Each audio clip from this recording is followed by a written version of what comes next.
মুক্তি সংগ্রামের ইতিহাসে ভাষা আন্দোলনের গুরুত্ব অপরিসীম। এই আন্দোলনের মধ্য দিয়ে একটা অসাম্প্রদায়িক গণতান্ত্রিক ভাষাভিত্তিক জাতিসত্তা গঠনের ভিত রচিত হয়েছে।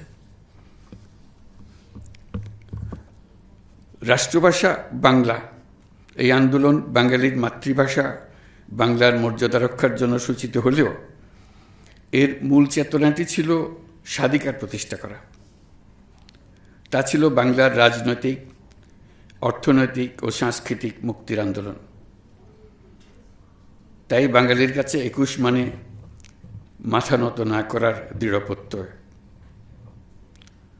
৫২-র ২১শে ফেব্রুয়ারি তাই শুধু বেদনার্ত অতীতকে স্মরণ করে অশ্রু বিসর্জনের দিন নয়, বরং এক অবিনাশী প্রেরণা, সকল ধরনের অন্যায়, অবিচার, ষড়যন্ত্রের বিরুদ্ধে রুখে দাঁড়ানোর বীজমন্ত্র। বাংলাকে রাষ্ট্রভাষার স্বীকৃতি এনে দিতে আমাদের আত্মত্যাগ করতে হয়েছে অনেক। মাতৃভাষার জন্য জীবনদানের এমন ঘটনা পৃথিবীর ইতিহাসে নজিরবিহীন।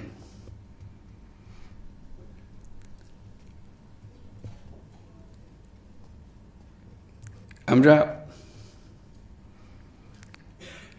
এই স্বীকৃতি জাতি ধর্ম নির্বিশেষে সকল জাতিগোষ্ঠীর মধ্যে মাতৃভাষার চেতনা ও মর্যাদা রক্ষার প্রেরণা ও চেতনার সাথে প্রাতিষ্ঠানিকতার সূত্রে ২০০১ সালের ১৫ই মার্চ ঢাকায় আন্তর্জাতিক মাতৃভাষা ইনস্টিটিউটের ভিত্তিপ্রস্তর স্থাপিত হয়।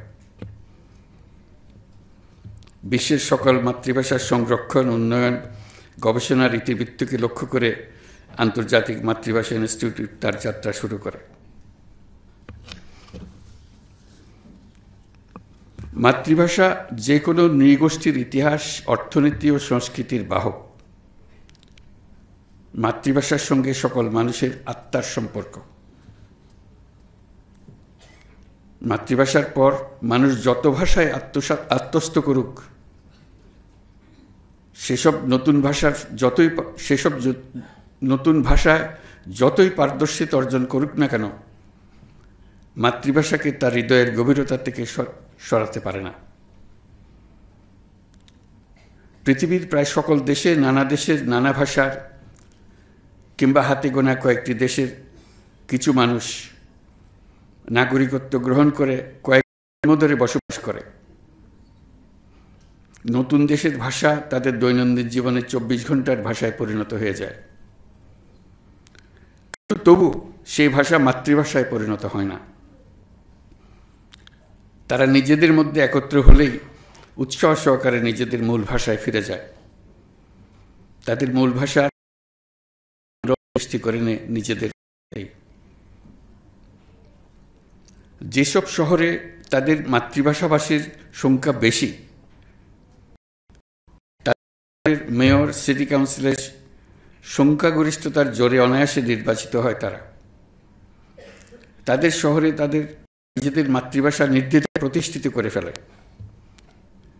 তাদের মাতৃভাষায় সরকারি দৈনন্দিন কাজকর্ম পরিচালনা করে। তাদের ভাষাভাষী পুলিশ শহরের আইনশৃঙ্খলা রক্ষা করে।